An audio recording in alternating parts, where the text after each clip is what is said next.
Hi mga bossing, ako nga pala si Jonathan, isang tambay na may pangarap. Tara, samahan nyo kami muli maglatag ng munti naming paninda sa Divisoria. Ito na nga mga boss, nagmamadali na nga kami ni Miss dito. Dahil gawa ng anong oras na kami nagising. Medyo madilim-dilim na nito, ng mga oras na to. Kaya ayan, nalabas na kami ng parola ng makasakay na ng tricycle. Kaya maya nga lang, nandito na rin kami sa Divisoria. Mga nagtatanong mga boss, dito sa Divisoria, talagang hindi nawawalan ng traffic dito pagdating ng hapon. Maabot pa nga minsan yan dun sa dulo yung traffic. Ito nga sa part na to mga boss, nakuha ko na yung karton namin sa loob ng bodega. Yan, tinatayo ko na nga yung payong dyan, gawa ng anong oras na.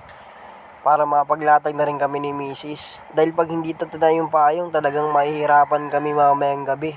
Lalo kapag umulan, kawawa naman yung asawa ko, buntis pa naman yun. Dito, kinat ko na yung video mga boss. Wow!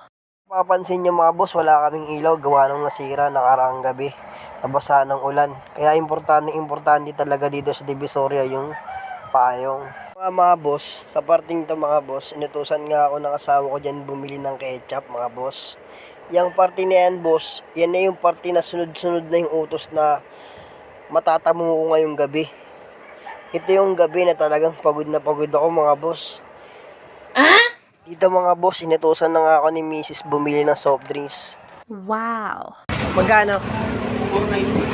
490. Tapos ko nga magbayad mga boss, agad-agad ko na rin kinuha yung binili ko. Dahil pagkatapos na ito mga boss, bibili pa tayo ng yelo. Tapos niyan, pupunta pa tayo sa bakery mga boss.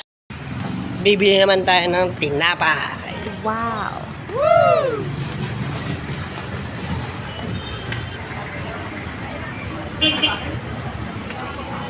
May money ka te?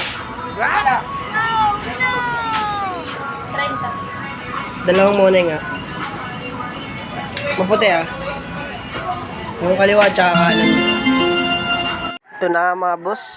Naabot na nga sa akin dito yung tinapay ni ate. Yung kaliwa tsaka yung kanan na tinapay niya. Sabi ko nga yung maputi. Agad na nga akong umalis doon mga boss dahil marami pa akong gagawin. Mag-aayos pa ako. Yan, tulad ng ginagawa ko mga boss. Itutulak ko pa yan mga boss. Malayo-layo pa yung tulak niyan. Lalabas ko pa yan doon sa recto. Pagkatapos niya mga boss, marami pa akong bibilin mga boss. Kagaya nga na sinado sa inyo mga boss. Ito yung gabi na talagang pagod na pagod ako mga boss. Pero ayos lang yun mga boss kasi wala naman trabaho hindi nakakapagod, hindi ba? Sanay na lang yan. Kaya nga dito, pagkababa ko ng kartilya, agad-agad ko na rin yan ibinalik sa loob dahil mayroon pa ako kukunin mga tubig dun. Gawa ng yung iniigiban namin sa kanbila, sarado, kaya pumasok pa ako sa loob para kumuha ng tubig. Pagkakuha ko, agad ko na rin nilabas yung tubig na yan mga boss para magamit na ng asawa ko. Kasi nga mga boss, baka magkalumot. Paglabas ko nga mga boss, yan nga, may tropa nga tayo dyan.